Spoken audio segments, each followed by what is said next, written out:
President Godswill Akpabio has urged Peter Obi, the Labour Party presidential candidate in the 2023 elections, to address internal conflicts within his party before making divisive statements about Nigeria. Akpabio spoke during the valedictory session in honor of the late Edwin Clark, criticizing Peter Obi's recent remarks, suggesting that the efforts of Nigeria's past heroes were in vain. Let's take a look.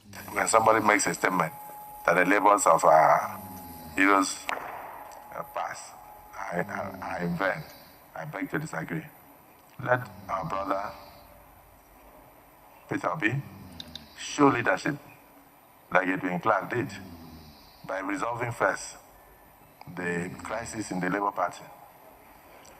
For a man who wants to run Nigeria, you have one of the smallest parties in Nigeria, and you cannot even resolve the crisis in that Labour Party. Is it the crisis of Boko Haram that you will come and resolve in Nigeria? I would like us to be known for what we did when we had the opportunities. As I speak now, I can tell you about the dualized thoroughfares in my state. I can tell about the flyovers in my state. I can tell about the best international hospital in my state. I can tell about the monuments of government houses that are built, both for the governor and deputy. I'm one of the best digitalized governor's office in Nigeria. I can tell you about the best international stadium in West Africa. I can tell you about the free and compulsory education that I did for all Nigerians. I can tell you about the unity I brought in religion by sponsoring over 5,800 Muslims to the Holy Land and over 12 to 15,000 Christians to Rome and to Jerusalem. But then, those who are aspiring as presidential candidates and trying to cause division with their mouths, using the social media, tell them to resolve the small crisis in the smallest party they have in Nigeria first, before they come to talk about the larger Nigeria. But for the social media, it is unregulated. I wish you luck as you have a field day. That was violent. Let me take this tweet. From Voice of the Oppressed, he wrote, misplaced priorities in his achievements mentioned in this video when he was governor. For example, 1, sent thousands of Muslims to Hajj and thousands of Christians to Rome and Israel for pilgrimage. The question is, what value does it add to GDP? 2, building the largest stadium in the West Africa in a country where our local league is crippled.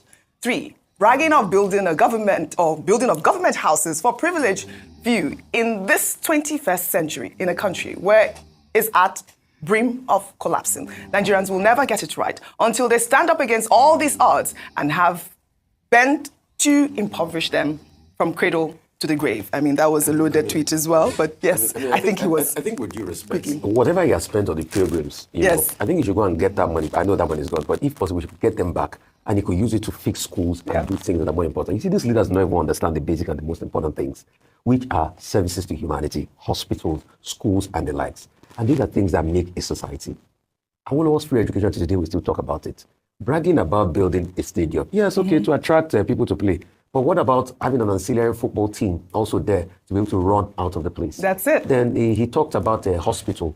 Can you recommend that hospital for is it the 41 billion? I can't remember. Hospital, yeah, I want him, since he said he's built an hospital, and the hospital is working, you should recommend the hospital for President Tinubu for his health checks. Because if you can build such a hospital, I don't see why President Tinubu, according to Frank Shaibu's comment, all right, will have checks anywhere else. So please, you should recommend that hospital for President Tinubu, but it just shows you that the priority is always different. All right. And if these politicians keep talking like it's their money, it's not your money. Yeah. If you sell Obitu to regale you with the things you do, we'll be able to tell you the things you do with the people's money. Yes. So it's not, I did it. Yes. I did it. No. If you brought out money from your pocket, we will be able to know. All right. So that's just it, pure and simple. But you should recommend that hospital for President. You should recommend. That was Frank Shaibu. Vimbai has not spoken, and we really have very little time. A comment quickly, then we move, because I know you want to do your Enugu I always story. like to say two things can be true. Yes. Akpabio is doing well as a state. That's the honest truth. We cannot take away from that. You visit Uyo, and Uyo as the capital, and even on the fringes outside of Uyo, Akpabio is, I believe in the past 6 years, the IGR has increased by over 170%.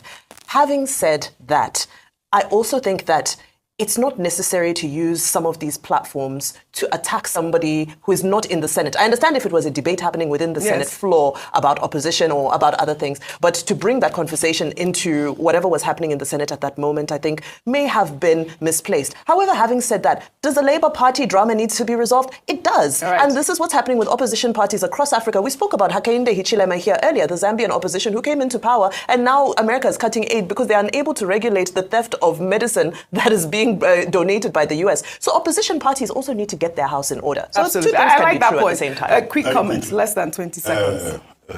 Mrs. Bimbai, Mutiri Akpabio. That's why I had to make No, I just wanted to say, I don't expect you What's the difference? Okay, go ahead. When I went to school in Cross River, one state, the two yes. states were the same. But, I agree with you that, there's been a lot of transformation in Akwa Ibom State. But one thing to say quickly, I don't think anybody should claim sponsorship of pilgrimages as an achievement. Now, we have said it again and again, that Section 10 of the Nigerian Constitution says there shall be no state religion. And that is what we have always said, that state governments have no business sponsoring anybody on pilgrimage. Religion is a personal orthodoxy. If you want to go to Israel or you want to go to Saudi Arabia, sponsor yourself. So it's not something anybody can claim as achievement. Number two, very quickly also, the Akpabio International Stadium has been very useful to Nigeria. Okay. That is a very visible achievement. It's right to claim that. Number three is about Mr. Peter Obi. Now, yesterday I said he has not committed any offense with what he said. Yes. Okay, he says the labor of our leaders past is now in vain and all of that. That is his personal opinion. He's saying that Nigeria is a country that have not met its potential, that has not fulfilled the dream of the founding fathers. How is that a crime? Yes. Okay, so and then all this comparison and all of that, the focus should be at that plenary on Pa Edwin Clark. Correct. Because that was the occasion, Correct. Pa Edwin Well Clark. said. And then the Senate president was saying he was speaking in the voice of Pa Edwin Clark. How do we know that? No, he said it. He said it during the president. He's the AI version of Pai. So How does he know that? How do we know that? I mean, Now, that seriously. is what Pa Edwin Yes. Clark, Well, now all blessed right. memory, Well, will all have right. said. All They right. should just leave Peter Obi alone. This is it. He can express himself. Right. He's a citizen. Like we said yesterday, we always have to speak truth.